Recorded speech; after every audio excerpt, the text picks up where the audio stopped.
नमस्कार साथियों, स्वागत है आपका इकोनॉमिक मास्टर यूट्यूब चैनल पर। साथियों, उत्पादन की अवधारणा में कौन से टॉपिक आते हैं, आइए देखते हैं एक एक करके।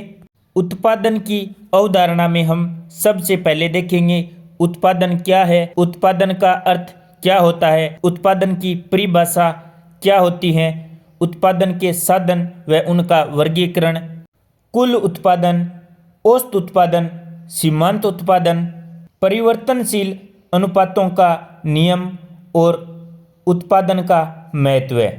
साथियों, इस वीडियो में हम देखेंगे उत्पादन का अर्थ, उत्पादन की परिभाषा व उत्पादन के विभिन्न साधनों का वर्गीकरण। तो आइए साथियों, सबसे पहले जानते हैं उत्पादन क्यों किया जाता है। साथियों, आपको पता है आर्थिक क्रियाओं का आदि व अंत किसे माना जाता है? उपभोग को। कैसे? क्योंकि किसी वस्तु का उत्पादन किस लिए करते हैं? उपभोग हेतु। और उपभोग के बाद उस वस्तु का क्या हो जाता है? अंत। साथियों, हम उपभोक्ता से संबंधित उपयोगिता विश्लेषण के दो दृष्टिकोण, गणनात्मक दृष्टिकोण एवं कर्मवाचक दृष्टिकोण पढ़ चुके हैं। साथियों, यदि आपने इन दोनों वीडियो को नहीं देखा है तो अभी देखें, नीचे कमेंट में लिंक डाल दूंगा। साथियों, उपयोगिता क्या होती है? किसी वस्तु की वह क्षमता जो मानवीय आवश्यकता को पूरी कर सकती है उपयोगिता कहलाती है। उदाहरण के लिए, यदि एक पेन से आपकी लिखने की जरूरत पूरी होती है तो उस पेन की आपके लिए उपयोगिता है। साथियों, वस्तुओं में उपयोगिता का सर्जन क्या कहलाता है? उत्पादन प्रक्रिया कहलाता है। उदाहरण के लिए, लकड़ी क्या है? एक वस्तु है और उससे खेलने के लिए बैट बनाना क्या हो गया? उपयोगिता का सर्जन। क्योंकि अब उस लकड़ी का उपयोग किस में किया जा सकता है? खेलने के लिए। और यह क्रिया क्या कहलाई? बैट बनाने वाली उत्पादन प्रक्रिया। साथियों, उत्पादन के बिना उपभोग संभव नहीं है। यदि किसी वस्तु का उपभोग करना है तो पहले उस वस्तु का उत्पादन करना पड़ेगा। साथियों, यदि आपको भूख लगी है तो पहले खाना बनाना पड़ेगा, चाहे आप बनाएं या कोई और। तो खाना बनाना क्या हुआ? खाने का उत्पादन। और उस खाने को आपके द्वारा खाना क्या कहलाया? उपभोग। साथियों, इसी तरह यदि हम बात करें अर्थव्यवस्था में, तो अर्थव्यवस्था में उत्पादन किस पर निर्भर करता है? वस्तुओं व सेवाओं की मांग पर। ऐसा समझ लीजिए, यदि किसी होटल में खाना खाने जाते हैं और उस होटल में 5 व्यक्ति हैं तो होटल वाला कितना खाना बनाएगा? 5 व्यक्तियों का ही खाना बनाएगा। तो उत्पादन कितना करेगा? मांग के अनुसार। इसी तरह वस्तुओं व सेवाओं की पूर्ति किस पर निर्भर करती है? उत्पादन पर। उदाहरण से समझे तो यदि आप एक बैट बनाओगे तो एक बैट ही सप्लाई कर सकते हो, यानी एक बैट को ही बेच सकते हो। यदि किसी ने आपसे 2 बैट मांग लिए तो भले ही आपको 4,000 रुपये दे एक्स्ट्रा, तो भी आप सप्लाई नहीं कर सकते। तो पूर्ति करने के लिए पहले क्या आवश्यक होता है? उत्पादन। किसी भी देश की राष्ट्रीय आय व प्रति व्यक्ति राष्ट्रीय आय का आधार भी उत्पादन के स्तर से निर्धारित होता है। उत्पादन के स्तर में वृद्धिकारी परिवर्तन से एक देश में क्या आती है? संपन्नता आती है और इससे क्या बढ़ती है? आर्थिक समृद्धि होती है। उत्पादन की समृद्धि एवं गुणवत्ता का लोगों के जीवन स्तर पर किस प्रकार से प्रभाव पड़ता है? सकारात्मक प्रभाव पड़ता है। तो साथियों, आपको उत्पादन का अर्थ समझ में आ गया होगा। उत्पादन क्या है?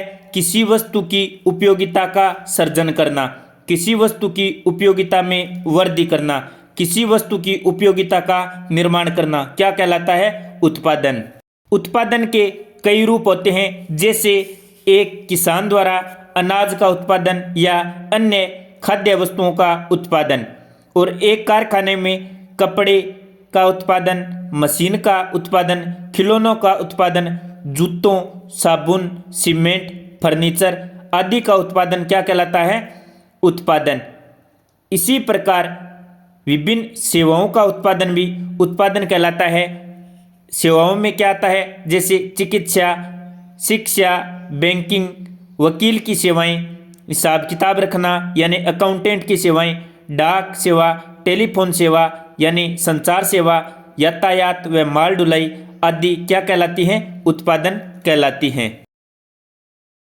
साथियों, अलग अलग अर्थशास्त्रियों ने उत्पादन की अलग अलग परिभाषाएं दी हैं।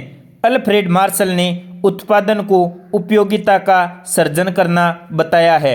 वहीं फ्रेजर ने उत्पादन की परिभाषा उपयोगिता की पुनः स्थापना करना माना है। मेयर्स ने संकुचित अर्थ में उत्पादन को आदान प्रदान हेतु वस्तुओं व सेवाओं के रूप में परिणाम देने वाली प्रक्रिया बताया है। जेराल्ड डब्ल्यू स्टोन ने उत्पादन साधनों को निर्गतों में परिवर्तन करने की प्रक्रिया कहा है। आसान शब्दों में समझें तो उत्पादन क्या है? एक प्रकार से वस्तुओं व सेवाओं का प्रवाह है। उत्पादन की एक विशेष प्रक्रिया है। उत्पादन प्रक्रिया के द्वारा किसी वस्तु या सेवा की मानवीय आवश्यकता को संतुष्ट करने की क्षमता में वृद्धि करना या क्षमता का सृजन करना या क्षमता का निर्माण करना है। साथियों, किसी वस्तु के उत्पादन हेतु साधनों की आवश्यकता पड़ती है, यानी बिना साधन की वस्तु का उत्पादन संभव नहीं है। उत्पादन के साधन कौन से होते हैं, यानी किसी वस्तु का उत्पादन करने हेतु किन की आवश्यकता पड़ती है? श्रम की, पूंजी की, भूमि व प्राकृतिक संसाधनों की, तकनीकी व प्रबंधन की, साहस या उद्यमशीलता की। उत्पादन एक उपयोगिता के सृजन की प्रक्रिया है। उत्पादन के द्वारा एक अवधि में वस्तुओं व सेवाओं का प्रवाह के रूप में निर्माण किया जाता है। इस प्रकार उत्पादन कुछ साधनों की सहायता से किया जाता है, जैसे श्रम, पूंजी, भूमि, प्रबंधन व तकनीकी तथा साहस या उद्यमशीलता की सहायता से। उत्पादन के साधनों को आधा या परतें या इनपुट कहते हैं। वस्तुओं व सेवाओं के उत्पादन को पर्दा या निर्गत या आउटपुट कहते हैं। उत्पादन के साधनों का आर्थिक विश्लेषण करने पर उनकी प्रकृति अलग अलग पाई जाती है। प्रकृति के अनुसार उत्पादन के साधन निम्न होते हैं: श्रम, पूंजी, भूमि व प्राकृतिक संसाधन, तकनीकी व प्रबंधन, साहस या उद्यमशीलता। भूमि या लैंड, यह एक प्रकृति का उपहार माना जाता है। भूमि में कृपणता का गुण पाया जाता है, अर्थात भूमि की मात्रा सीमित होती है। भूमि की उर्वरा शक्ति में भिन्नता पाई जाती है। तो साथियों, उत्पादन के लिए सबसे पहले आवश्यकता होती है भूमि की, यानी उत्पादन कहाँ पर करेंगे, किस जगह पर करेंगे। यदि आप यह सोच लेते हैं कि हम उत्पादन घर पर ही करेंगे, भूमि की जरूरत नहीं होगी, तो साथियों घर भी किस पर है? भूमि पर। साथियों, उत्पादन के लिए दूसरा महत्वपूर्ण साधन चाहिए श्रम या लेबर। श्रम से अभिप्राय धन या मुद्रा के बदले किया जाने वाला शारीरिक या मानसिक उत्पादन कार्य है। परंपरावादी आर्थिक विचारों के अनुसार श्रम उत्पादन का एक मूल साधन है। श्रम को उत्पादन का सक्रिय साधन माना जाता है। श्रम ही है जो अन्य साधनों पूंजी, भूमि, प्रबंधन व तकनीकी को उत्पादन की प्रक्रिया में सक्रिय करता है। श्रम की पूर्ति मात्रात्मक व गुणात्मक दोनों प्रकार की होती है। आज विश्व में पूंजी, प्रबंधन व तकनीकी तथा साहस या उद्यमशीलता का बहुत महत्व है। फिर भी उत्पादन के कार्यों हेतु श्रम के महत्व में कोई कमी नहीं आई है। श्रमिक उत्पादक और उपभोक्ता दोनों ही होते हैं। तो साथियों, आपको समझ में आ गया होगा श्रम उत्पादन का कैसे महत्वपूर्ण साधन है। यानी कोई तकनीक विकसित करनी है तो कौन विकसित करेगा? मनुष्य श्रम से। यदि तकनीक में कोई गड़बड़ी आ गई तो सोल्व कौन करेगा? मनुष्य। किससे? श्रम से। यदि कोई मल्टीनेशनल कंपनी का मालिक है तो वह कंपनी चलाने के लिए क्या करता है? श्रम। और यदि कंपनी के कर्मचारी हैं, वो कंपनी में काम करते हैं, तो पैसे कमाने के लिए वो क्या करते हैं? श्रम। उत्पादन हेतु अगला महत्वपूर्ण साधन है पूंजी यानी कैपिटल। पूंजी को उत्पादन का तीसरा महत्वपूर्ण साधन बताया गया है। पूंजी का संकुचित अर्थ नगद वित्त के रूप में प्रयोग किया जाता है यानी कैश कैपिटल के रूप में। आज पूंजी का आशय विभिन्न प्रकार के मशीन, यंत्र आदि से है यानी पूंजी की परिभाषा क्या हो गई है? विस्तारित हो गई है। यानी कोई धंधा या काम शुरू करने के लिए सबसे पहले किसकी आवश्यकता पड़ती है? पैसों की। पैसों से यदि आप मशीन स्थापित करते हैं या यंत्र स्थापित करते हैं तो कई सालों के लिए उसी से आप उत्पादन करते रहते हैं। तो अब मशीनों या यंत्रों को भी किस में शामिल कर दिया जाता है? पूंजी में। साथियों, अब पूंजी में किसी उद्यमी की पूरी उद्यम की वैल्यू को सम्मिलित कर लिया जाता है यानी चल व अचल संपत्ति दोनों को। साथियों, उत्पादन का एक और महत्वपूर्ण साधन है प्रबंधन व तकनीक यानी मैनेजमेंट और टेक्नोलॉजी। आज के आर्थिक युग में उत्पादन बड़े पैमाने पर संगठन या विशेषज्ञों द्वारा किया जाता है। मैनेजमेंट पक्ष प्रबंधकों द्वारा व तकनीकी पक्ष का संगठन तकनीकी विशेषज्ञों द्वारा किया जाता है। तकनीकी विशेषज्ञ उत्पादन की विभिन्न वैकल्पिक तकनीकों में चुनाव करते हैं और उसे उत्पादन प्रक्रिया में प्रयुक्त करने का सुझाव देते हैं। इसी प्रकार प्रबंधकीय विशेषज्ञों द्वारा विभिन्न प्रकार के संगठन जैसे व्यक्तिगत स्वामित्व, साझेदारी, निगमन में चयन कर अनुकूलतम संगठन यानी ऑर्गेनाइजेशन संरचना को अपनाया जाता है। तो साथियों, इससे क्या पता चलता है कि उत्पादन में मैनेजमेंट टीम व टेक्नोलॉजी टीम की महत्वपूर्ण भूमिका होती है। उत्पादन के साधनों में अगला स्थान आता है साहस या उद्यमशीलता का यानी एंटरप्रेन्योरशिप का। उत्पादन में विभिन्न प्रकार के जोखिम व अनिश्चितता बनी रहती है, इसलिए सभी व्यक्ति कोई धंधा शुरू करने का साहस नहीं कर पाते या उद्यम शुरू करने का साहस नहीं कर पाते। एक समाजवादी अर्थव्यवस्था में साहसी द्वारा उठाया गया जोखिम कम होता है क्योंकि उसमें सारा समाज शामिल होता है, जबकि पूंजीवादी अर्थव्यवस्था एक स्वतंत्र अर्थव्यवस्था होती है।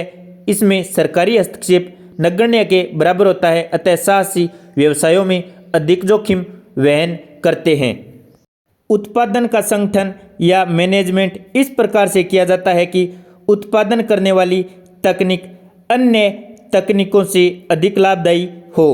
उत्पादन करने के लिए प्रयुक्त साधन सस्ते हों तथा अधिकतम मात्रा में काम में लिए जा सकें। उदाहरण के लिए पूंजी की तुलना में यदि श्रम सस्ता है तो श्रम का अधिक उपयोग किया जाता है और इसे क्या कहते हैं? श्रम प्रधान तकनीक यानी लेबर इंटेंसिव टेक्नोलॉजी। यदि श्रम की तुलना में पूंजी सस्ती हो तो इसमें पूंजी का अधिक प्रयोग किया जाता है और इसे पूंजी प्रधान तकनीक कहते हैं यानी कैपिटल इंटेंसिव टेक्नोलॉजी। इस प्रकार साधनों की कीमतों के आधार पर उत्पादन का संगठन किया जाता है या उत्पादन का मैनेजमेंट किया जाता है। उत्पादन करने के लिए साधनों या आगतों की मात्रा में परिवर्तन यानी कमी या वृद्धि करनी पड़ती है, जिसके परिणाम स्वरूप उत्पादन में भी परिवर्तन यानी कमी या वृद्धि होती है। उत्पादन के साधनों में परिवर्तन के आधार पर विभिन्न प्रकार की अवधारणाएं प्रतिपादित की गई हैं, यानी उत्पादन के साधनों में कमी करने पर उत्पादन क्या होगा? कम होगा। उत्पादन के साधनों में वृद्धि करने पर उत्पादन क्या होगा? ज़्यादा होगा। उत्पादन में परिवर्तन के आधार पर 3 प्रकार की अवधारणाओं को हम पढ़ेंगे: कुल उत्पादन, औसत उत्पादन व सीमांत उत्पादन। उत्पादन के साधनों में वृद्धि करने से कितना उत्पादन बढ़ेगा, किस सीमा तक बढ़ेगा, क्या हमेशा बढ़ेगा, ये सब जानेंगे अगली क्लास में। साथियों, आपको वीडियो कैसा लगा नीचे कमेंट में अवश्य बताएं। आपने यदि अभी तक YouTube चैनल को सब्सक्राइब नहीं किया है तो सब्सक्राइब अवश्य करें।